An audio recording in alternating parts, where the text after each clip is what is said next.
Hello everyone, I hope you are doing well. Today we'll talk about touch fix or how to solve the problem of Spotify for creators. You click on settings.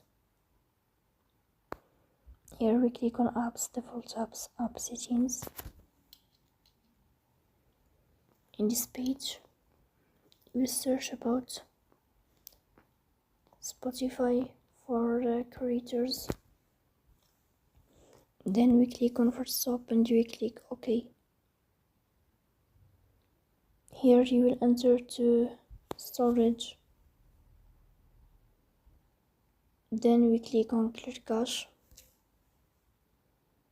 In the end, you will turn off your phone and you will restart your phone again to fix that problem. So please don't forget to support us by like and subscribe. See you next time.